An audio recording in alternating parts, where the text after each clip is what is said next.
ലോകത്തിലെ ഏറ്റവും ഏകാന്തമായ ഇടമേതാണ്?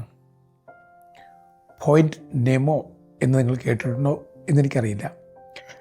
പസഫിക് ഓഷൻ്റെ തീരത്തിൽ നിന്നും ഏറ്റവും അകലെയുള്ള ഇടത്തിൻ്റെ പേരാണ് പോയിൻ്റ് നെമോ. അതായത് ലോകത്തിൽ നിന്നും ഏറ്റവും ഏകാന്തതയിൽ കഴിയുന്നൊരിടം. ഇനി അവിടെ നിന്നും ഏറ്റവും അടുത്തുള്ള മനുഷ്യവാസം ഉള്ളത് 2668 കിലോമീറ്റർ അകലത്തിലാണ്. അതുകൊണ്ട് തന്നെ ഈ പേരും അനർത്ഥകമാണ്.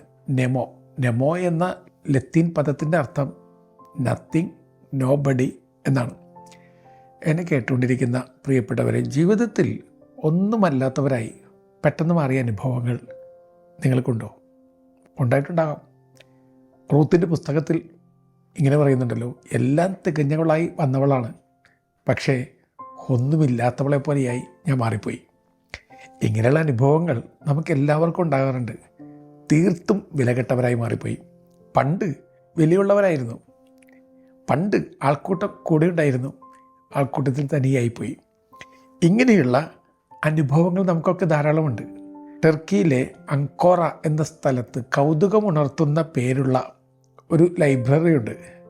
നിങ്ങൾ കേട്ടിട്ടുണ്ടോ എന്നെനിക്കറിഞ്ഞുകൂടാ. വളരെ രസകരമായിട്ടുള്ള ലൈബ്രറിയുടെ പേര് the library of abandoned books. ഉപേക്ഷിക്കപ്പെട്ട പുസ്തകങ്ങളുടെ ഒരു ലൈബ്രറിയാണ്. അതായത് ആളുകൾ ഉപേക്ഷിച്ച് കളഞ്ഞ പുസ്തകങ്ങൾ കുറേ ഫാക്ടറി വർക്കേഴ്സ് കളക്ട് ചെയ്ത് അവരത് ഒരുമിപ്പിച്ച് കൂട്ടി. പിന്നെ ലൈബ്രറിയായി. പിന്നെ അത് ആളുകളുടെ ശ്രദ്ധയെ ക്ഷണിച്ചു വരുത്തി. ആളുകൾ അവിടെ വന്ന് വായിക്കാൻ തുടങ്ങി, കടമെടുക്കാൻ തുടങ്ങി. പിന്നീട് അതൊരു അഭിമാന സ്തംഭം പോലെയായി മാറി. The library of the abandoned books. വെറുതെ ഒന്ന് സങ്കല്പിച്ച് നോക്കുക. തീർത്തും തിരസ്കരിക്കപ്പെട്ട പുസ്തകങ്ങൾ അടക്കി വച്ചിരിക്കുന്ന ഒരു ലൈബ്രറി. ചില നേരത്ത് നമ്മുടെ ലോകം അങ്ങനെയല്ലേ, ആരൊക്കെ ഉപേക്ഷിച്ചു. പക്ഷേ ദൈവത്തിനൊരു ലൈബ്രറി ഉണ്ട്. അവിടെ ലോകം ഉപേക്ഷിച്ച എല്ലാ അബാൻഡൻഡ് ബുക്സും ദൈവം നിരത്തി വച്ചിരിക്കുകയാണ്. നീ എനിക്ക് പ്രിയങ്കരിയാണ്, പ്രിയങ്കരനാണ്, നീ എനിക്ക് അമൂല്യമാണ്, ഭയപ്പെടേണ്ട, ഞാൻ കൂടെയുണ്ട് എന്ന് പറയുന്ന ദൈവം. ഈ ദൈവത്തിൻ്റെ ഓർമ്മ നമ്മൾ ഉണർത്തുന്ന അതിസുന്ദരമായ ഒരു പുസ്തകം. ഈ പുസ്തകത്തിലെ കവിത നിങ്ങളെല്ലാവരും കേട്ടിട്ടുള്ളതാണ്. പക്ഷെ അത് എഴുതിയ ആൾ നിങ്ങൾ കേട്ടിട്ടുണ്ടാവില്ല. Mira Brooks Welsh. നോബൽ സമ്മാനമോ ഏതെങ്കിലും പുരസ്കാരമോ നേടിയിട്ടുള്ളവരല്ല. ഒരു സാധാരണ വീട്ടമ്മ. അതിനേക്കാൾ ഉപരിയായിട്ട് കൈകാലുകളൊക്കെ തളർന്നു പോയ ഒരു സ്ത്രീ. അവരെഴുതിയ ആ കവിത നിങ്ങൾ ഒരു വട്ടമെങ്കിലും കേട്ടിട്ടുണ്ടെന്ന് എനിക്കുറപ്പുണ്ട്. നിങ്ങളുടെ ഓർമ്മയിലേക്ക് വീണ്ടും ആ കവിത കൊണ്ടുവരികയാണ്. പഴയ സംഗീത ഉപകരണങ്ങൾ ലേലത്തിൽ വിൽക്കുന്ന ഒരിടം. ആളുകൾ മത്സരിച്ച് ലേലത്തിൽ വിളിച്ച് പല പല സംഗീത ഉപകരണങ്ങൾ കൈക്കലാക്കുന്നുണ്ട്. അവസാനം ദ ലീസ്റ്റ് ആൻഡ് ലാസ്റ്റ് എന്നാണ് കവി വിളിക്കുക. ലീസ്റ്റ് ആൻഡ് ലാസ്റ്റ് ആയിട്ടുള്ള ഒരിനം, ഒരു പഴയ വയലിൻ. തന്ത്രികൾ അയഞ്ഞത്, പൊടി പിടിച്ചത്, ആർക്കും വേണ്ട. ആ വയലിൻ ലേലത്തിന് വേണ്ടി എടുത്തു വെച്ചപ്പോൾ ആളുകളുടെ മുഖം ഒന്ന് മങ്ങി. ഒരു പ്രതീക്ഷയില്ല, താല്പര്യമില്ല. വെറും $3 ആളുകൾ ലേലം വിളിക്കാൻ തുടങ്ങി. പക്ഷെ അടുത്തത് വിളിക്കാൻ ആരുമില്ല. എന്തു ചെയ്യും? അപ്പോഴേക്കും ആൾക്കൂട്ടത്തിൽ നിന്നും ഒരു മനുഷ്യൻ എഴുന്നേറ്റു. അയാളൊരു അതിപ്രശസ്തനായ സംഗീതജ്ഞനാണ്. അയാളടുത്തേക്ക് വന്നു. ഈ പഴയ വയലിൻ കയ്യിലെടുത്തു, പൊടി തട്ടി മാറ്റി. തന്ത്രികൾ അയഞ്ഞു കിടക്കുകയാണ്. അതൊന്ന് ആവശ്യത്തിന് വലിച്ചു കെട്ടി. എന്നിട്ട് അയാൾ വയലിൻ മീട്ടാൻ തുടങ്ങി. കവി എഴുതുന്നത്, ആ പാട്ട് as sweet as an Angel sings. As sweet as an Angel sings. ഏതൊരു മാലാഖപ്പാട്ട് പോലെ ആ പാട്ട് മാറി. പാട്ട് പാടി. പിന്നെ വയലിൻ അയാൾ തലസ്ഥാനത്ത് വെച്ചു. അപ്പോഴേക്കും ആളുകൾ അതിന് വാങ്ങാൻ വേണ്ടി തിങ്ങിക്കൊടുകയാണ്. $3 മാത്രം വിലയുണ്ടായിരുന്ന, ആദ്യം വില പറഞ്ഞിരുന്ന സാധനം $3000 ആരോ കരസ്ഥമാക്കുന്നു. അപ്പോൾ ആരോ ചോദിക്കുന്നുണ്ട് ആൾക്കൂട്ടത്തിൽ നിന്ന്, വാട്ട് ചേഞ്ച്ഡ് ഇറ്റ്സ് വർത്ത്? അതിൻ്റെ വില കൂട്ടിയത് എന്താണ്? അതിൻ്റെ വർത്ത് മാറ്റിക്കളഞ്ഞത് എന്താണ്? ഉത്തരമായിട്ട് ആരോ പറഞ്ഞു, the touch of the masters hand makes it worth. മാസ്റ്ററുടെ ടച്ച്, അതാണ് ഇതിനെ വർത്തിയാക്കി മാറ്റുന്നത്. പ്രിയപ്പെട്ടവരെ, ഞാൻ എപ്പോഴും പറയുന്നത് പോലെ ഓരോ കഥയും ഓരോ കവിതയും നമുക്ക് ധ്യാനത്തിൻ്റെ നടപ്പാതകൾ ഒരുക്കി തരുന്നുണ്ട്. ആ നടപ്പാതകളിലൂടെ നമ്മൾ നടക്കണം. ഉള്ളിലേക്കാകാം, മറ്റുള്ളവരിലേക്കാകാം, ദൈവത്തിലേക്കാകാം. ഏതായാലും യാത്രയുടെ അന്ത്യത്തിൽ സ്വർഗീയ സന്തോഷം, കത്താർസിസ് അനുഭവം നമുക്കുണ്ടാകും. ഇനി ഈ കവിതയിലേക്ക് നമ്മളിങ്ങനെ സഞ്ചരിക്കുമ്പോൾ ഒന്നാമതായിട്ട് ഈ ഓൾഡ് വയലിൻ, പഴയ വയലിൻ, ബാറ്റേഡ് ആൻഡ് സ്കാറ്റേഡ്, അങ്ങനെയാണൊരു യൂസേജ് ഈ കവിതയിൽ. ബാറ്റേഡാണ്, സ്കാറ്റേഡാണ്, ആർക്കും വേണ്ട, വർത്ത്ലെസ് ആണ്. ഞാൻ ഇത് പറയുമ്പോൾ ഒരു വട്ടമെങ്കിലും നിങ്ങളെക്കുറിച്ച് അങ്ങനെ ചിന്തിച്ചിട്ടില്ലേ? ഒരാൾക്കും യൂസ് ഇല്ലാത്ത ബാറ്റേഡായ സ്കാറ്റേഡായ ഒരാൾ ഞാൻ. ഞാൻ പറഞ്ഞല്ലോ, ഈ കവിത എഴുതിയ മീറ ബ്രൂക്സ് വെൽഷ്, അവർ വാതരോഗം ബാധിച്ച് വീൽ ചെയറിലായിപ്പോയ ആളാണ്. അത്രൈറ്റിസ് വളരെ ശക്തമായി മാറി. അത് കഴിഞ്ഞപ്പോഴത്തേക്കും അവർക്ക് അനങ്ങാൻ വയ്യ. അവർ നന്നായിട്ട് ഓർഗൻ വായിച്ചിരുന്ന ആളാണ്. അപ്പോൾ സംഗീതത്തിൻ്റെ സ്പർശമൊക്കെ ഉണ്ടായിരുന്ന ആളാണ്. അവർക്കിപ്പോൾ ഓർഗൻ വായിക്കാൻ വയ്യ, കാരണം ശരീരമാസകലം തളർന്നു പോയി. ഇനി ഈ കവിതകളൊക്കെ ഇടയ്ക്ക് കുറിച്ചിരുന്ന ആൾക്ക് ടൈപ്പ് റൈറ്റർ ഉപയോഗിക്കാൻ പറ്റാത്തതുകൊണ്ട് അതിൻ്റെ ബട്ടണിൽ ഒരു പെൻസിൽ എറേസർ കൊണ്ട് അമർത്തിയിട്ടാണ് അവർ ഓരോ വാചകവും ടൈപ്പ് ചെയ്തെടുത്തത്. അങ്ങനെയൊക്കെ കവിത കുറിച്ച ഒരാൾ, അതെല്ലാവരും ഉപേക്ഷിച്ച് കളഞ്ഞ ഒരാൾ, അവരുടെ ജീവിതത്തിൽ നിന്നാണ് ഈ പാട്ട് വന്നത്. ഇപ്പം സ്കാറ്റേഡ് ആൻഡ് ബാറ്റേഡായ ഒരാളെ തേടി കർത്താവ് എത്തിച്ചേരുന്നു. അതാണ് മാസ്റ്ററുടെ സാന്നിധ്യം എന്ന് പറയുന്നത്. നമ്മുടെയൊക്കെ ജീവിതത്തിൽ പ്രിയപ്പെട്ടവരെ, നിങ്ങൾ തീർന്നു എന്ന് കരുതുന്നിടത്ത് നിങ്ങൾ തുടങ്ങുന്നേ ഉള്ളൂ. എൻ്റെ സ്ട്രെങ്ത്ത് തീരുമ്പോൾ ദൈവത്തിൻ്റെ സ്ട്രെങ്ത്ത് തുടങ്ങുന്നേ ഉള്ളൂ. അതൊരു തിരിച്ചറിവാണ്. അതുകൊണ്ട് ജീവിതത്തിൽ ഫുൾ സ്റ്റോപ്പൊന്നുമില്ല, ഒരു കുത്തുങ്കോമയുമാണ്. നല്ലതായ എല്ലാം തുടങ്ങാവുന്നേ ഉള്ളൂ. ഇടയ്ക്ക് നിങ്ങൾ കരുതില്ലേ, തീർന്നെല്ലാം തീർന്നുപോയി, ഫുൾ സ്റ്റോപ്പാണ്. കർത്താവ് പറയും, ഹേയ്, ഫുൾ സ്റ്റോപ്പൊന്നുമല്ല, എല്ലാം വീണ്ടും തുടങ്ങാവുന്നേ ഉള്ളൂ. നമ്മൾ ആകെ നിരാശപ്പെട്ട് കഴിഞ്ഞുപോയ ജീവിതത്തിൽ നേട്ടങ്ങളെക്കുറിച്ചും ലാഭങ്ങളെക്കുറിച്ചും റിഗ്രറ്റോട് കൂടി ഇരിക്കുമ്പോൾ കർത്താവ് പറയും, കഴിഞ്ഞതൊന്നും ഇനി ഓർക്കേണ്ട, ഞാൻ നിനക്ക് വേണ്ടി പുതിയ കാര്യം ചെയ്യാം. നിനക്ക് ഭാവിയിൽ നന്മ വരുത്തുന്ന കാര്യമേ ഞാൻ ചെയ്യൂ. മരുഭൂമിയിൽ നിനക്ക് വേണ്ടി ഞാനൊരു നീർച്ചാലൊരുക്കും.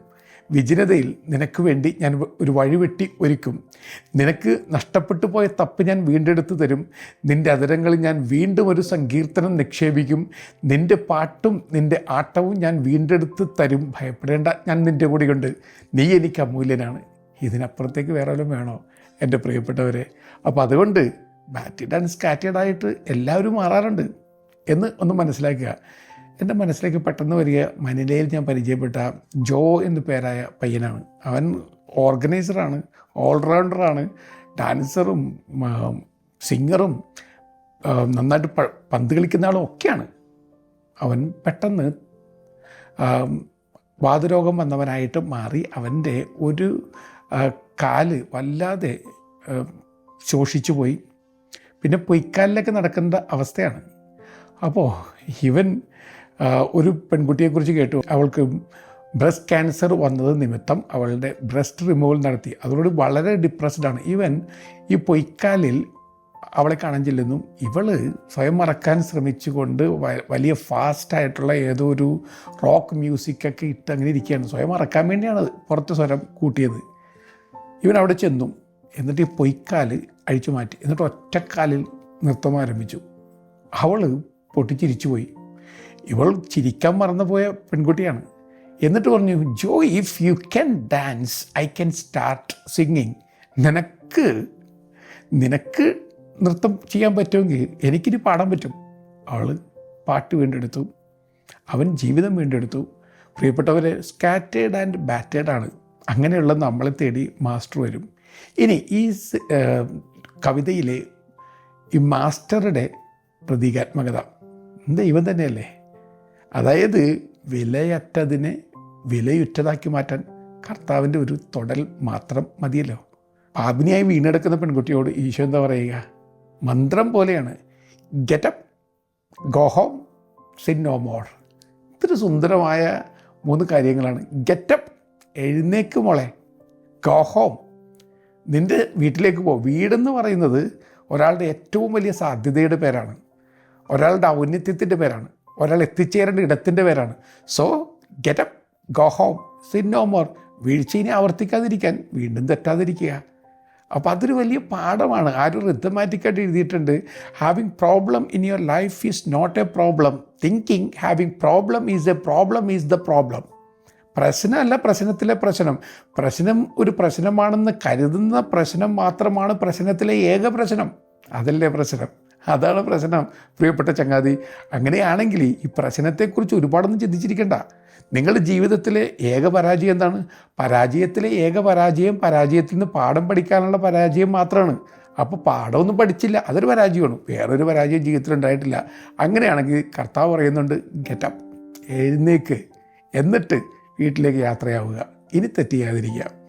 ഇനി നമ്മളുടെയൊക്കെ ജീവിതത്തിൽ ചില സമയത്ത് തന്ത്രികളൊക്കെ അയഞ്ഞു പോകും. അപ്പോൾ ദൈവം എന്താ ചെയ്യുക? അത് ടൈറ്റാക്കും. Saint Antony of the desert, മരുഭൂമിയിലെ വിശുദ്ധ അന്തോനീസ് നൽകുന്ന സുന്ദരമായിട്ടുള്ള ഒരു ഉപദേശമുണ്ട്. നിങ്ങളുടെ ജീവിതം ഒരു സംഗീതോപകരണം പോലെയാണ്. ചില നേരത്ത് അതിൽ പാട്ടുണ്ടാവില്ല. അതിൻ്റെ കാരണം എന്താണ്? തന്ത്രികൾ അയഞ്ഞുപോയി.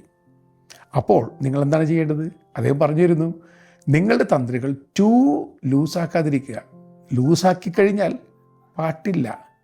ടൂ ടൈറ്റാക്കാതിരിക്കുക. ടൂ ടൈറ്റാക്കി കഴിഞ്ഞാൽ പൊട്ടിപ്പോവും. അപ്പോൾ ടൂ ലൂസുമല്ലാതെ ടൂ ടൈറ്റുമല്ലാതെ നിങ്ങൾ ദൈവത്തിൻ്റെ പാട്ടുപെട്ടിയായി മാറുക. അത് പ്രധാനപ്പെട്ട കാര്യമല്ലേ എൻ്റെ പ്രിയപ്പെട്ടവരെ. നിങ്ങൾ കർക്കശം കണ്ട് ടൂ ടൈറ്റാക്കരുത്. വല്ലാത്ത ഒരു നിയന്ത്രണവും ഇല്ലാത്ത ജീവിത രീതികൾ കൊണ്ട് ടൂ ലൂസുമാക്കരുത്. രണ്ടിനും ഇടയിലാണ് ദൈവത്തിൻ്റെ സംഗീതം.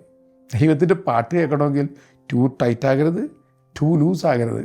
കർത്താവിൻ്റെ ഉപകരണമായിട്ട് സ്വയം അങ്ങ് വിട്ടുകൊടുക്കുക. അങ്ങനെ ചെയ്താൽ അത്ഭുതകരമായ സങ്കീർത്തനധാര നിങ്ങളുടെ ജീവിതത്തിൽ നിന്നും ഒഴുകിയിറങ്ങും. അങ്ങനെ സംഭവിക്കട്ടെ എന്നാണല്ലോ നമ്മളെല്ലാവരും പ്രാർത്ഥിക്കേണ്ടത്. വാട്ട് ചേഞ്ച്ഡ് ഇറ്റ്സ് വർത്ത് എന്ന ചോദ്യത്തിന് the touch of the masters hand. ശരിയാണ്, കർത്താവിൻ്റെ സ്പർശമാണ് മാറ്റങ്ങളൊക്കെ വരുത്തുന്നത്. ഇനി കർത്താവ് നമ്മെ തേടി വരാതിരിക്കുമോ? വീണ്ടും ഇതിനോട് ചേർത്ത് ഒരു ലാറ്റിൻ അമേരിക്കൻ കവിത കൂടി ഓർക്കണം. അലസ ജീവിതം നടത്തുന്ന ഒരാൾ അലസ ജീവിത ക്രമത്തിൻ്റെ ഭാഗമായി കാട്ടിലൂടെ നടക്കുമ്പോൾ കാട്ടുവഴി ഓരത്തെ ഒരു കുഴിയിൽ വീണുപോയി.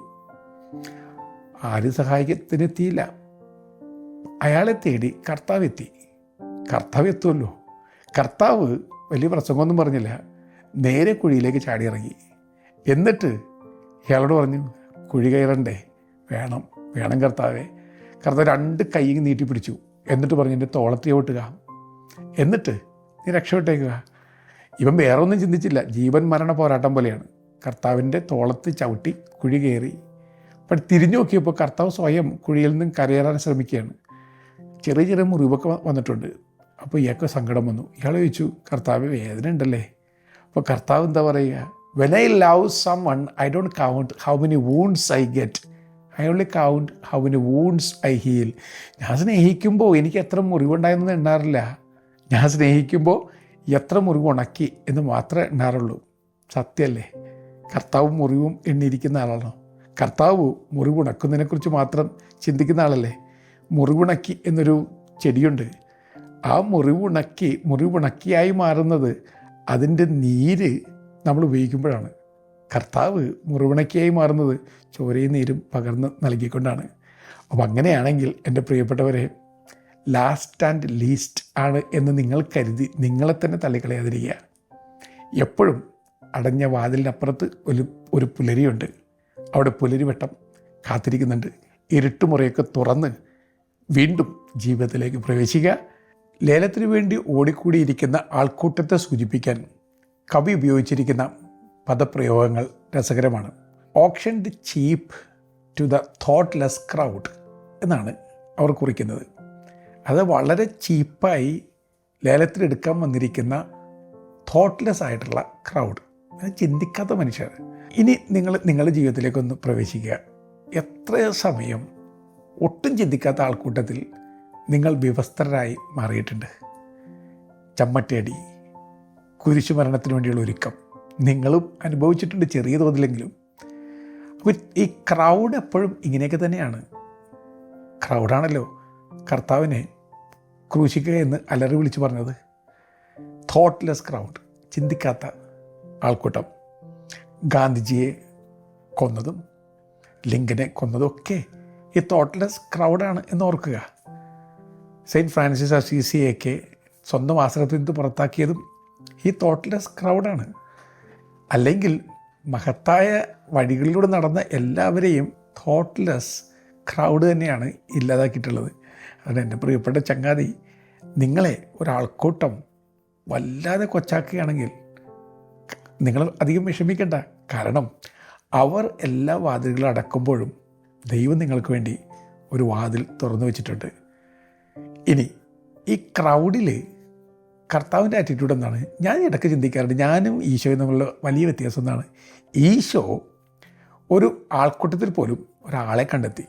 ഞാൻ ഒരാളിൽ പോലും ഒരു ആൾക്കൂട്ടത്തെ കണ്ടെത്തുകയാണ്. അതായത് ഒരാളിൻ്റെ മുന്നിൽ വന്ന് നിൽക്കുമ്പോഴും എനിക്ക് വന്യമായ അപരിചിതത്വമുള്ള ഒരാൾക്കൂട്ടമായിട്ട് ഞാൻ ആ വ്യക്തിയെ കാണുകയാണ്. ഞാൻ എന്നിട്ട് അയാൾക്ക് തിരിഞ്ഞ് നടക്കുകയാണ്. കർത്താവ് അങ്ങനെയാണ്. ഒരാൾക്കൂട്ടത്തിൽ നിൽക്കുമ്പോൾ പോലും കർത്താവ് അതിലൊരാളെ കണ്ടെത്തുന്നുണ്ട്. ആളെ കണ്ടെത്തി അയാളെ തൊടുകയാണ്. അതുകൊണ്ടാണല്ലോ എത്ര തിങ്ങി നിറഞ്ഞിരിക്കുന്ന അന്തരീക്ഷത്തിലും എന്നെ ആരോ തൊട്ടല്ലോ എന്ന് കർത്താവ് തിരിച്ചറിയുന്നത്. കാരണം കർത്താവ് ആദ്യം തൊട്ടു. അങ്ങനെ തൊടുന്നത് കൊണ്ടാണ് ജീവിതത്തിൽ മാറ്റങ്ങൾ വരുന്നത്. അതുകൊണ്ട് എൻ്റെ പ്രിയപ്പെട്ടവരെ, ആൾക്കൂട്ടത്തിൻ്റെ കുറ്റാരോപണങ്ങളെ ഓർത്ത് വിഷമിക്കരുത്. ആൾക്കൂട്ടത്തിനപ്പുറത്ത് കാത്തിരിക്കുന്ന കർത്താവുണ്ട്. മറുകരയിൽ കർത്താവുണ്ട്. ഇപ്പുറത്ത് ആൾക്കൂട്ടവും. ഇപ്പുറത്ത് നിന്നും അക്കരയ്ക്ക് പോവുക, അവിടെ കർത്താവ് കാത്തു നിൽക്കുന്നുണ്ട്. ആ കർത്താവ് എന്താ പറയുന്നത്? നീ എനിക്ക് പ്രിയപ്പെട്ടയാളാണ്. ഒരു യുവാവ് വല്ലതെ മടുത്ത് ആത്മഹത്യ ചെയ്യാൻ തീരുമാനിച്ചുറച്ച് അയാൾ ഇങ്ങനെ എഴുതി വെച്ചു, ഐ ആം ബിഗ് സീറോ. അപ്പോൾ ഈശോ തൊട്ടടുത്ത് വന്നിരുന്നു. എന്നിട്ട് പറഞ്ഞു, ആ സീറോ അതങ്ങ് മായ്ച്ചു കളഞ്ഞേ. അത് മായ്ച്ചു. ഇനി വായിക്കുക, ഐ ആം ബിഗ്. അപ്പോൾ കർത്താവ് ഒന്നും കൂടി വായിപ്പിച്ചു, ഐ ആം ബിഗ്. അങ്ങനെ പറയുക, ഐ ആം ബിഗ് സീറോ എന്ന് എഴുതിയെടുത്ത് ഐ ആം ബിഗ്, ഞാൻ വലുതാണ്. കാരണം നിന്നെ സ്നേഹിക്കുന്ന നിൻ്റെ ദൈവം വലുതാണ്. അങ്ങനെയാണെങ്കിൽ നീ എന്തിനാ നിന്നെ തന്നെ സീറോ എന്ന് വിളിക്കുക? ഇതും ഒരു ബോധോദയമാണ്. ആ ബോധോദയത്തിലേക്ക് നമ്മെ നയിക്കാൻ ഇതുപോലുള്ള കവിതകൾക്ക് കരുത്തുണ്ട്. വഴി നടന്നലഞ്ഞപ്പോൾ വഴി വിളക്കണഞ്ഞപ്പോൾ വഴിയിൽ വെളിച്ചമായി തെളിഞ്ഞവൻ നീ. കര കാണാ കടലിലെ തലകളിൽ താഴവെ കരമേകാൻ വന്നതും നീ ഒരുവൻ. വഴി നടന്നലഞ്ഞപ്പോൾ വഴി വിളക്കണഞ്ഞപ്പോൾ വഴിയിൽ വെളിച്ചമായി തെളിഞ്ഞവൻ